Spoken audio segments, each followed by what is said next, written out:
Meditação diária, 17 de janeiro. Perdão. Quando percebemos a nossa necessidade de sermos perdoados, temos a tendência de perdoar mais. Pelo menos, sabemos que não estamos mais intencionalmente tornando infeliz a vida dos outros. Texto básico, página 45. Em nossa dicção, frequentemente tratávamos mal os outros. Algumas vezes deliberadamente, encontrávamos meios de magoá-los. Em recuperação, podemos ainda ter a tendência de julgar as ações dos outros, porque pensamos saber como essa pessoa deveria se comportar. Mas, ao progredir em nossa recuperação, com frequência descobrimos que para nos aceitar, temos que aceitar os outros à nossa volta. Pode ser difícil assistir à insanidade de alguém se manifestando, mas se nos desligarmos do problema, podemos começar a viver a solução. E se nos sentirmos afetados pelas ações de alguém, podemos aplicar o princípio do perdão. Só por hoje, eu vou me empenhar para perdoar mais do que ser perdoado. Tentarei agir de maneira a sentir que mereço meu amor próprio.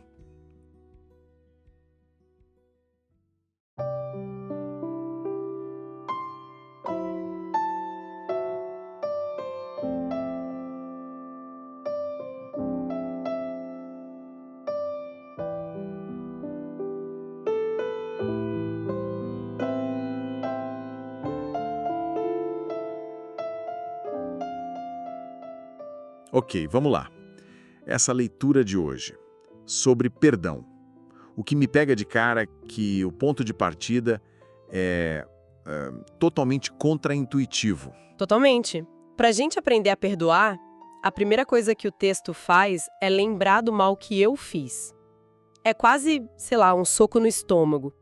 A gente pensa que pra perdoar alguém, tem que focar no erro deles, né? Exato. Mas a sugestão aqui é começar olhando para os nossos. Como que olhar para o nosso estrago ajuda a gente a perdoar o estrago dos outros? Não deveria ser o contrário? Tipo, afundar a gente mais na culpa? Sabe o que é fascinante? É justamente essa inversão, essa lógica. O programa de NA entende que o perdão não nasce de um esforço da cabeça, sabe, ou de uma superioridade moral. Ele nasce da humildade. E, olha, não tem nada que gere mais humildade do que encarar de frente os próprios erros. É por isso que o perdão, na prática de NA, não é um sentimento, é uma ação. Uma ação, certo. É um processo. E tá totalmente ligado aos 8º e 9º passos. A leitura aponta para a causa, que é o dano que a gente causou, e os passos dão a ferramenta. O guia para trabalhar os passos é muito direto nisso. O processo começa com um ato físico, que é fazer uma lista das pessoas que prejudicamos. E só esse ato de escrever, nossa, já deve ser brutal.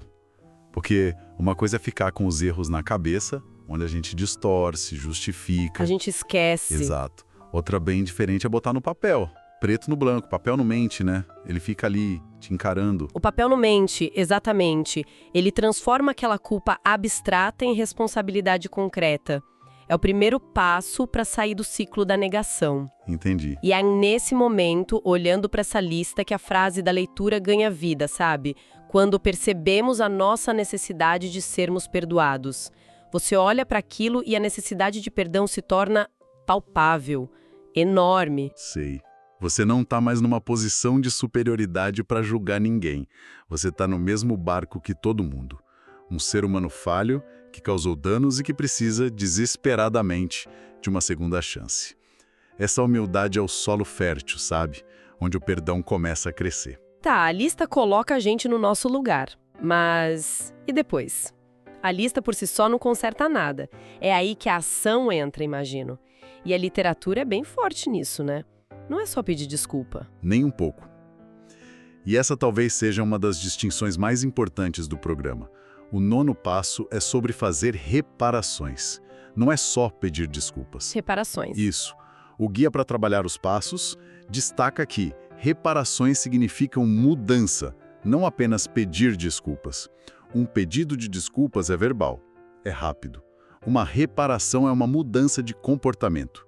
É contínua, mas isso é incrivelmente difícil. A gente vive numa cultura em que um "foi mal", "desculpa aí", muitas vezes já basta, né? Sim. Do ponto de vista da recuperação, porque um simples pedido de perdão não é suficiente. O que essa reparação ativa, essa mudança de comportamento, faz de verdade para a pessoa que está se reparando, além, claro, do benefício para quem foi prejudicado? Essa pergunta é fundamental. A mudança de comportamento faz tudo. Para o adicto, em recuperação, a reparação é a prova, para si mesmo, antes de mais nada, de que a mudança é real.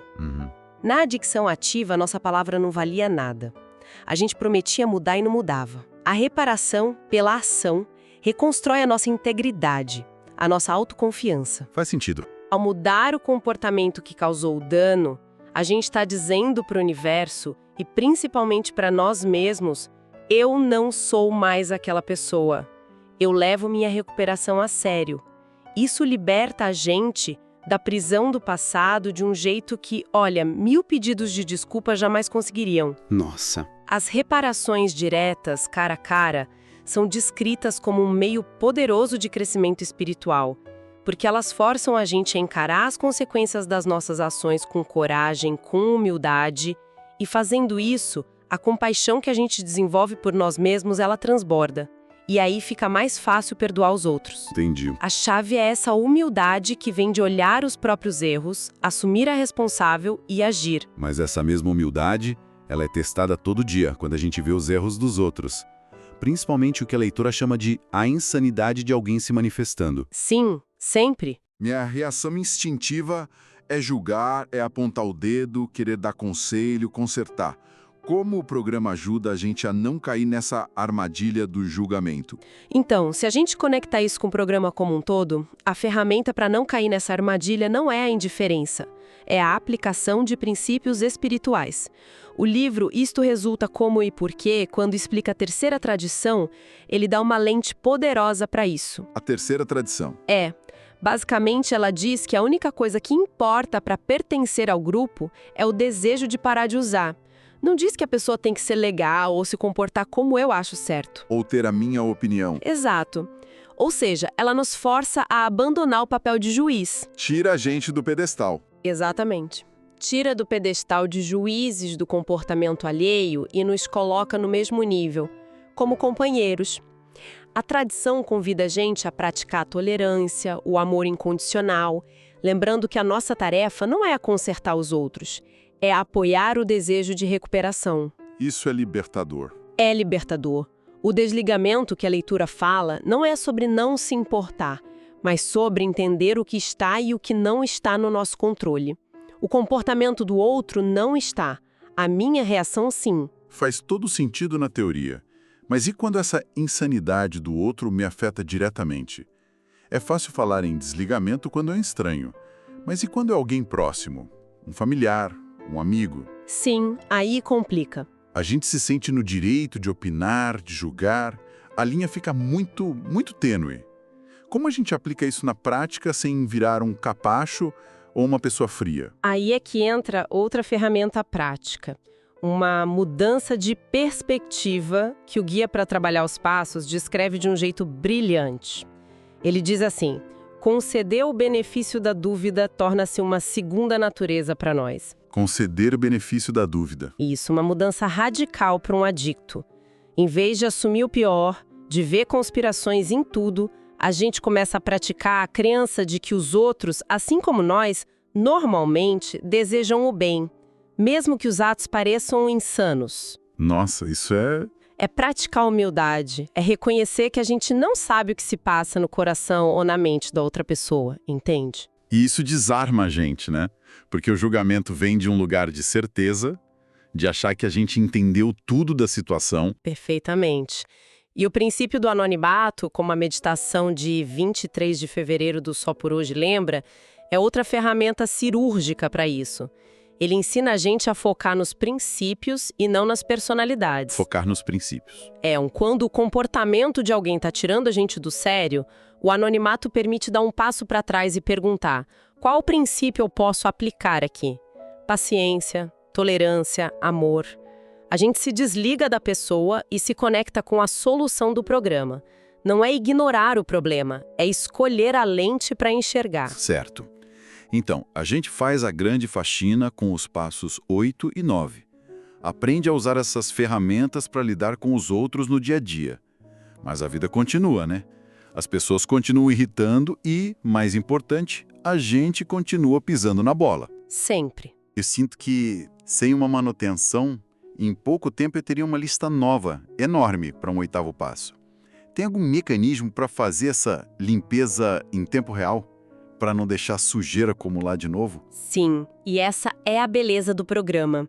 Ele não dá só a ferramenta de faxina pesada, ele dá também o kit de limpeza diária. E essa ferramenta é o 10º passo. Ele foi projetado exatamente para isso, a manutenção contínua. O 10º passo. O guia para trabalhar os passos descreve como continuar fazendo inventário pessoal e, quando estávamos errados, nós o admitíamos prontamente.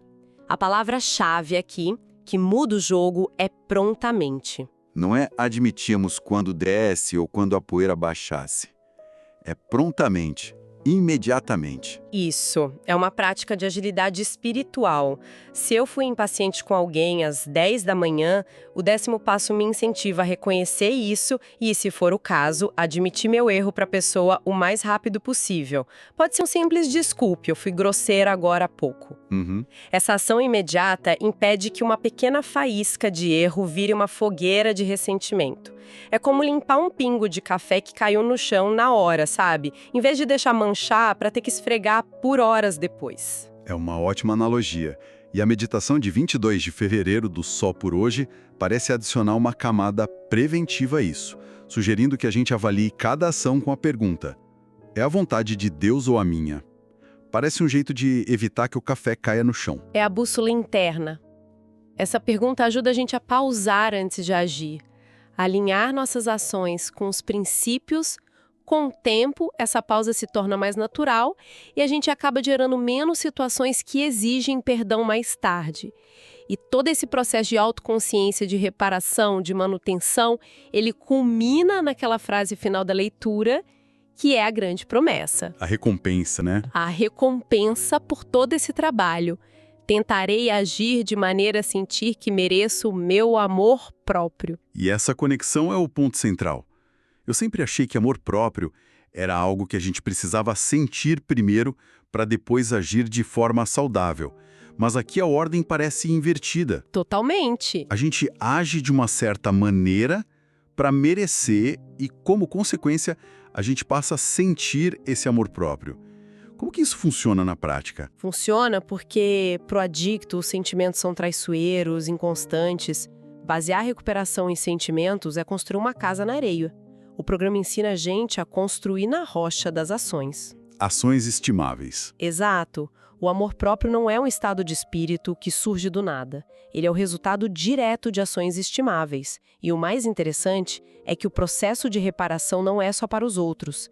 O guia para trabalhar os passos é explícito ao dizer que o 9º passo também inclui reparações a nós mesmos. Que tipo de reparação a gente faz a si mesmo? Bom, a primeira e maior reparação é parar de usar droga. Esse é o ato fundamental de amor próprio. Mas não para aí. Continua com ações concretas para compensar anos de autonegligência. Por exemplo? Cuidar da saúde física, voltar a estudar, aprender algo novo, organizar as finanças, cuidar da saúde mental. Cada vez que a gente escolhe uma ação construtiva em vez de uma destrutiva, estamos depositando uma moedinha no cofre do nosso amor próprio. A gente está, na prática, dizendo para nós mesmos: eu sou digno de cuidado, eu mereço uma vida melhor. Então o amor próprio não é um sentimento mágico que aparece, é uma consequência de atos de respeito, para com os outros e para conosco. Exatamente. É um processo de fingir até se tornar real, mas no bom sentido. A gente age como se amasse e um dia percebe que o sentimento se tornou genuíno. O livro Isto Resulta Como e Por Quê fecha esse ciclo de forma brilhante, conectando o 9º passo ao alívio da culpa e da vergonha. Se libertar do peso, né? Não estamos mais acorrentados aos nossos erros. E aí vem um grande paradoxo da recuperação. A autoestima aumenta não porque a gente fica egocêntrico, mas porque ao estender amor, generosidade e perdão aos outros, a gente finalmente entende e internaliza nosso próprio valor. A gente se sente digno. Isso. Agir de forma a merecer o amor próprio é, no fim das contas, a definição de viver uma vida em recuperação. A leitura de hoje e a literatura de NA nos dão ferramentas claras para a prática do perdão. Os passos, a humildade, a ação diária. Mas o que acontece quando, mesmo fazendo tudo isso, o perdão não vem? O que significa, na prática, entregar essa dificuldade aos cuidados de um poder superior, confiando que ele fará por nós o que não conseguimos fazer sozinhos? Queridos ouvintes, ficamos por aqui. Lembrem-se, mais será revelado. Tamo junto. Só por hoje.